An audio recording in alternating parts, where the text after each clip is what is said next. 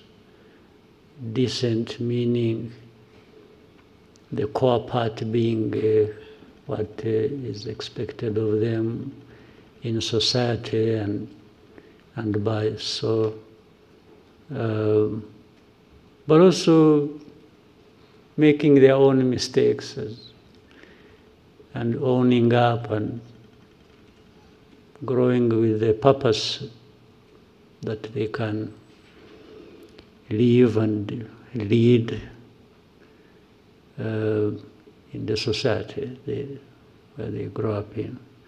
They must have some bearing, the bearing being the Rwanda, the family, so we would, and for those ones, other than the grandchildren, the children, we once in a while we have a discussion around that. And I have time to tell them my experience, my life, young, middle age, growing up to the age where I am, and all that the family, my wife and I have had to go through to make sure that first we survive and they survive, and so the efforts can't be for nothing. The efforts can only be for the fact that they must grow up as decent human beings as much as they can. I can tell them so much, but only they can do so much. And if they can learn from that, which we always have to insist and they do, well, that's it. And actually the issue of them growing up as president's son or daughter or grandchildren does not feature much. We try to remove that from the conversation as much as we can. They just have to grow up as decent human beings. If they become presidents themselves or become whatever they want to become or become nothing, that's up to them. They know how to live with it. Yeah, so, but it forms a big, big part of my life, and it feeds into the energy to do what I can do, and without a doubt. Someone, another person maybe? Thank you, Mr. President. These two, now they are four. Some of them are raising for the second time. No, not for the second time, no. We can go to Jadot.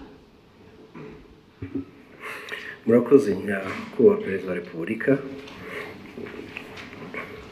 Biriya abantu mwagarutseho nyakubahwa Perezida wa Repubulika muri iyi minsi, ahubwo nyuma ya COVID biragaragara ko intambara zishingiye ku kwigwizaho imitungo zongeye kuba nyinshi.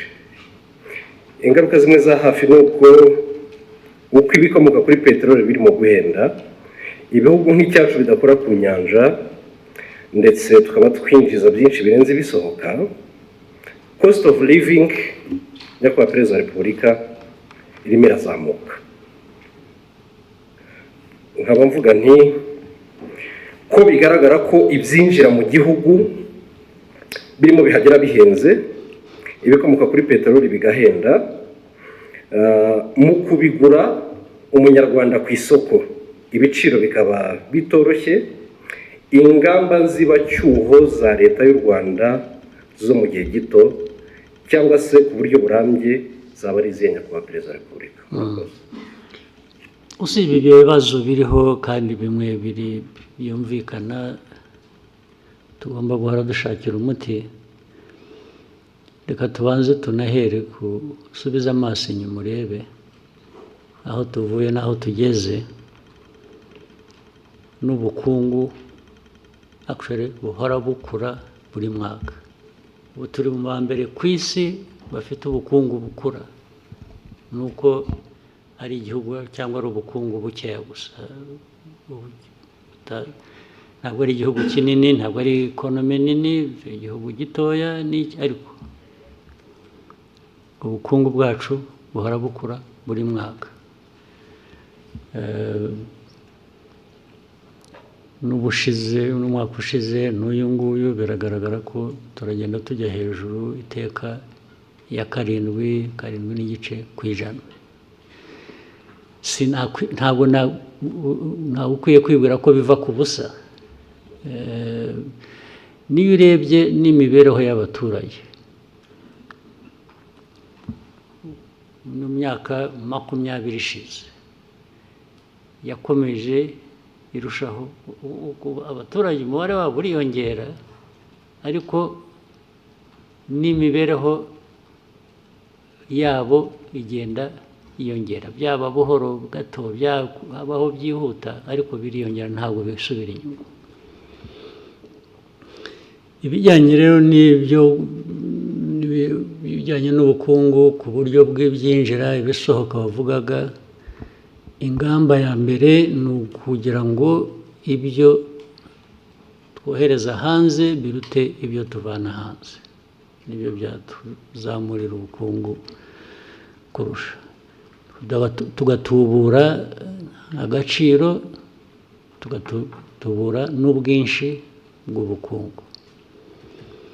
Izo nizo ngamba. Buri kintu cyose dukora biva mu bintu byinshi bitandukanye. Iyo ugiye kureba no mu bukerarugendo, igihugu gisurwa, abantu bava hanze mu mwaka nyirango ushize barenze miliyoni n'ibihumbi 300 cyangwa 400, amafaranga avuyemo arenga miliyoni 600. Ibi byose ni ibintu dushaka ko bikomeza gukura, ariko birakura harimo ikibazo cyo kirahari kijyanye nuko ufata ibyo ufite ubu ukabigereranya n'ibyo ukeneye ubu, usanga ikinyuranyo ari kinini nyine. Ariko niyo mpamvu abantu bagomba guhora bakora uko bishobotse ku bintu byose.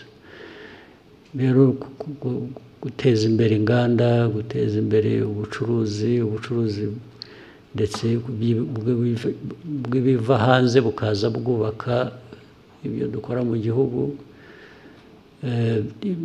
Hari ibintu byinshi tumaze kunyuramo byari bikwiye kuba bitwigisha uko dukwiriye kuba tubikora.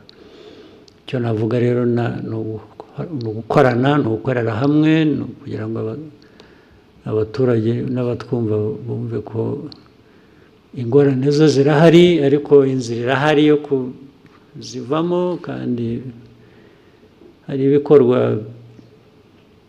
bigereranyije ndetse n'ahandi usanga turi mu ba mbere bagenda bagerageza gukora ibishoboka.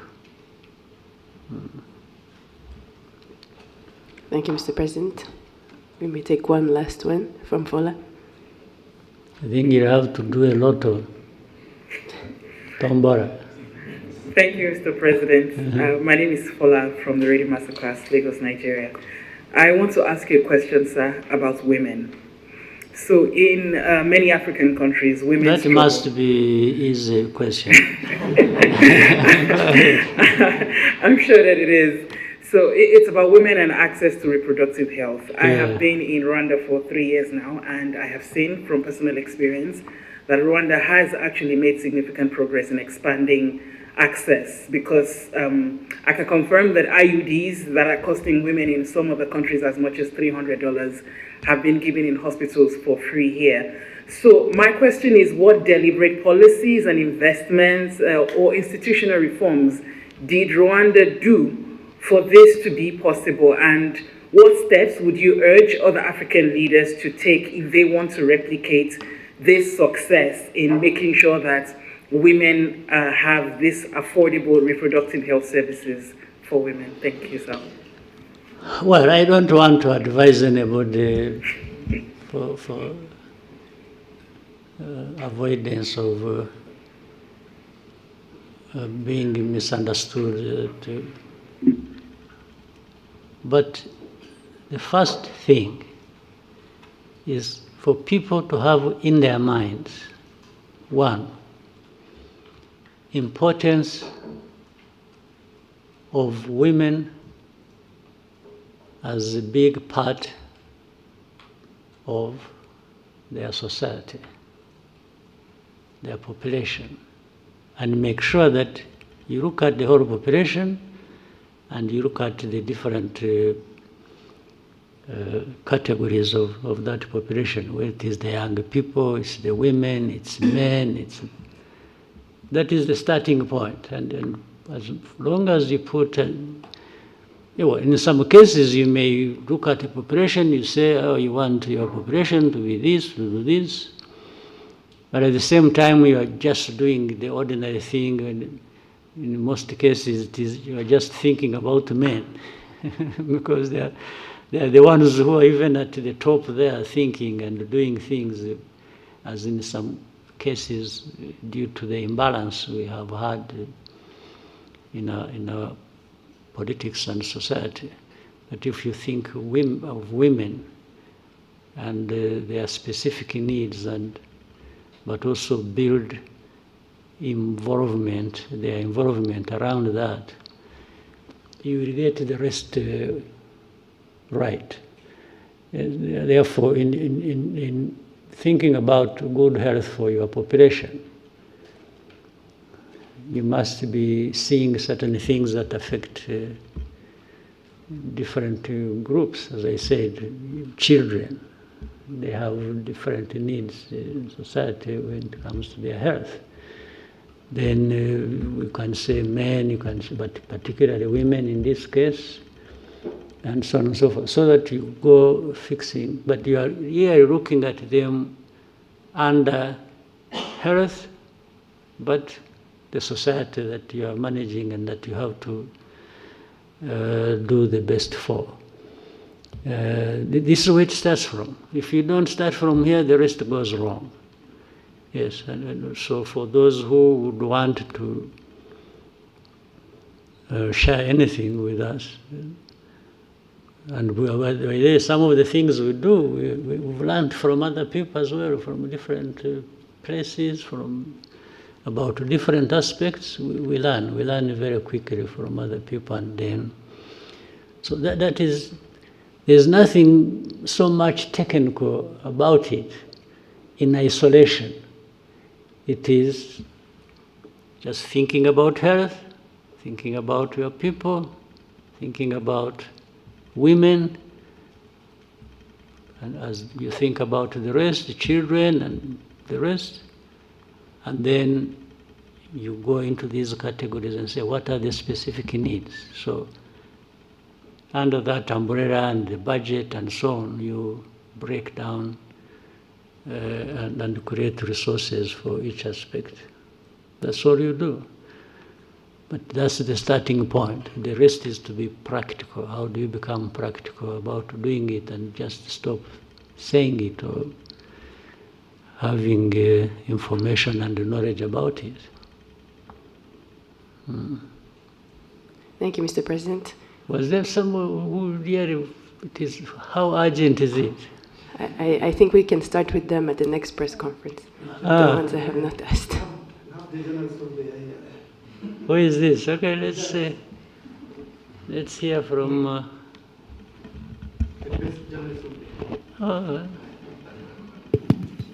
Who did want to hear from that? Murakoze nyakubahwa Perezida wa Repubulika. Mfite ikibazo kimwe nshaka kubabaza mpagaze kandi mbashimire murakoze cyane. Nyakubahwa Perezida, mu minsi ishize twabonye intumwa z'i Burundi mu gisirikare n'iza leta zitabira ibikorwa byabereye n'aha ngaha. Ejo bundi tubona impunzi z'abarundi zitaka ubushake zisubira i Burundi. Abantu bakavuga ati se haba hari umubano muri iyi minsi cyangwa se ibiganiro byabyihariye kugira ngo imipaka yongere ifungurwe ku butaka. Murakoze. Nta gufungura imipaka iracyameze nk'uko yari imeze nta kirafunga, ariko twebwe na mbere hose no gufunga kw'iyo mipaka nta uruhare u Rwanda rubifitemo ato. Abarundi nibo bahisemo gufunga imipaka, ndetse turababwira ngo aho bazashakira gufungura twebwe ntabwo twigeze dufunga. Ndetse n'ubu hari abava i Burundi bakaza hano, hari abantu bava hano bakajya i Burundi, hari abagenda na Rwanda sinzi niba ikijyayo, bagenda so ariko hagati aho muri uko gushakisha twabana dute birenze ibi birushijeho kuba byaba byiza, abantu baravugana twe nta na rimwe tugize dushaka guturana kugira abaturanyi tutameranye neza, ariko bijya biba biraba n'ubu birahari, ariko muzakurikirane neza ntabwo byigeze biduturukaho na rimwe. Niyo mpamvu ndetse kugenda no kugaruka rimwe na rimwe twe nta abantu aho bashakiye baraza, bashakiye baragenda. Nabo abaye impunzi niba duha za UNHCR cyangwa abandi bakorana n'impunzi bakaza bakavugana nabo, niba hari abumva bamaze kurambirwa ubuhunzi bashaka gusubira iwabo, twe tubaha UNHCR ikabatwara. Ntabwo twagumisha hano ashaka gutaha, n'ubundi yaje hano atari uko tubazanye, ahubwo ni uko bahuye n'ibibazo iwabo bagashaka kugira ngo baze babe hano. Nta kintu gishya rero kindi. All right. Thank you, Mr. President. Thank you very much.